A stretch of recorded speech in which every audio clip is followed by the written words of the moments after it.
왜 우리는 놓아야 할 것을 붙잡고 있을까? 사랑하는 사람이 떠났는데도 계속 기다리고 있나요? 이미 끝난 관계에 매달려 고통받고 있나요? 원하는 일이 이루어지지 않아 밤잠을 설치고 있나요? 우리 인생에는 아무리 애써도 안 되는 일들이 있습니다. 그럴 때마다 우리는 왜 나에게만 이런 일이 조금만 더 노력하면 될 텐데라며 스스로를 괴롭힙니다. 하지만 2500년 전 부처님은 이미 이 모든 답을 주셨습니다. 바로 시절인연이라는 깊은 지혜 속에서 말입니다. 만약 당신이 지금 무언가에 집착하고 있다면 이 영상이 마음의 평화를 찾는 열쇠가 될 것입니다. 집착의 고통에서 벗어나 진정한 자유를 얻는 부처님의 가르침을 함께 살펴보겠습니다. 시절인연은 모든 것이 정해진 시기에 이루어진다는 의미를 담은 불교 용어입니다. 우리는 종종 어떤 사람이나 상황이 진정한 인연이 아니라는 것을 알면서도 집착하며 놓지 못하고 깊게 빠져들곤 합니다. 불교적 관점에서 집착은 인간 고난의 주요 원인 중 하나로 간주됩니다. 법상 스님은 집착할 필요 없다. 때가 되면 시절인연이 온다고 말씀하셨습니다. 시절인연이라는 말은 불교에서 유래한 표현으로 모든 인연에는 때가 있다는 뜻으로 통하며 때가 되면 이루어지게 되어 있다는 의미를 담고 있습니다.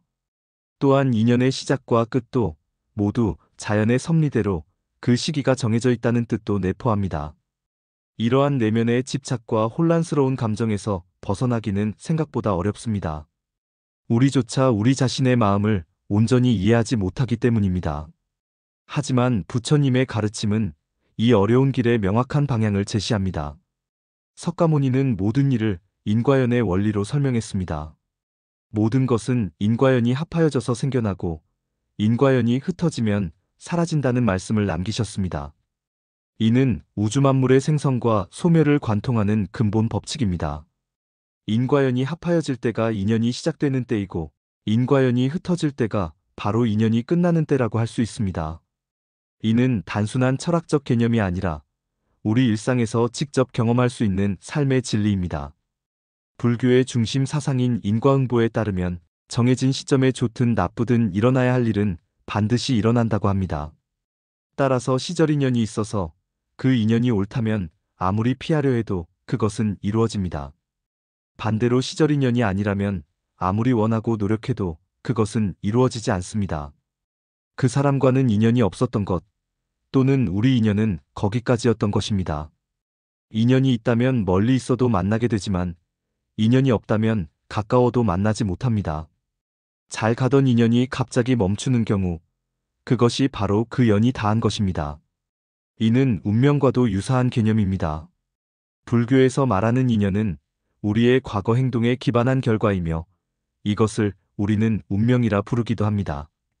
하지만 이것이 체념을 의미하는 것은 아닙니다. 시절인연은 꼭 어떤 사람만을 말하는 것이 아닙니다. 인생의 기회, 성공과 실패, 만남과 이별, 모든 것이 시절인연의 범주에 속합니다. 기회는 준비와 노력에 따라 잡힐 수도 놓칠 수도 있지만 진정한 시절인연은 그 시기가 오면 반드시 찾아옵니다. 역사적 사례로는 중국의 유명한 철학자인 공자가 훌륭한 예입니다.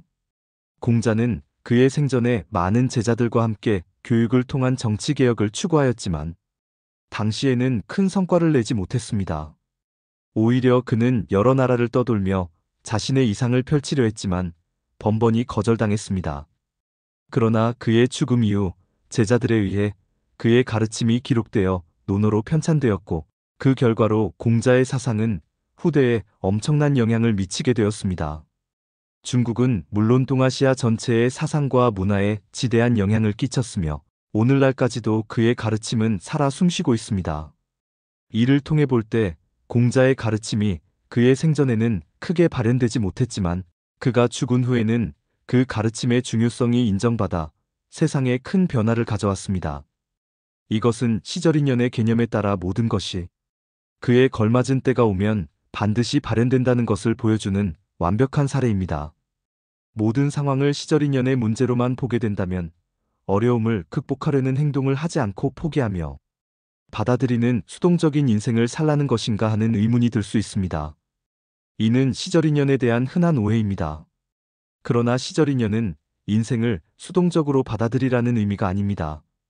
오히려 불교는 시절인연이 아닌 것, 즉 우리가 통제할 수 없는 외부적인 조건이나 상황은 현명하게 인정하되 우리가 통제할 수 있는 부분에서는 노력과 행동을 멈추지 말라고 가르칩니다. 따라서 불교는 수동적인 인생관을 권장하는 것이 아니라 내면의 깨달음을 통해 더욱 적극적이고 올바른 생각과 행동으로 삶을 채우는 것을 권장합니다.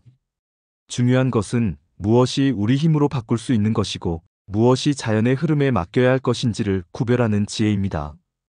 우리는 먼저 시절인연인 것과 시절인연이 아닌 것을 구별할 줄 알아야 합니다. 그래야 시절인연인 것은 소중히 대하고 시절인연이 아닌 것은 과감히 놓을 수 있습니다. 이러한 구별력은 하루아침에 생기는 것이 아니라 지속적인 수행과 성찰을 통해 기를 수 있습니다. 그러한 집착을 극복하는 가장 효과적인 방법 중 하나는 명상입니다. 명상을 통해 우리는 왜 집착하는지 스스로를 더 깊게 이해하게 되고 그 집착이 어떤 문제를 일으키는지를 명확하게 알게 됩니다. 명상은 우리에게 객관적인 현실과 우리 자신의 내면을 동시에 탐구할 수 있는 도구를 제공합니다. 집착의 반대말은 자유로움, 놓아줌, 평정심입니다. 이러한 마음 상태를 체험하고 기르기 위해서는 지속적인 명상과 자기 성찰이 필요합니다. 집착 없이 느껴지는 자유로움을 상상하며 그 느낌을 체감해보는 연습이 도움이 됩니다. 더 나은 미래를 위해 집착을 놓을 수 있다는 긍정적인 마음가짐으로 현재의 순간에 깨어 있으면서도 자연의 흐름에 순응하는 지혜로운 삶을 살아가는 것이 부처님이 가르쳐 주신 진정한 해탈의 길입니다. 시절인연을 이해한다는 것은 삶의 모든 순간이 의미 있으며 지금 이 순간이야말로 가장 완벽한 때라는 것을 깨닫는 것입니다. 집착에서 벗어나 자유로운 마음으로 살아갈 때 우리는 비로소 진정한 평화와 행복을 경험할 수 있습니다.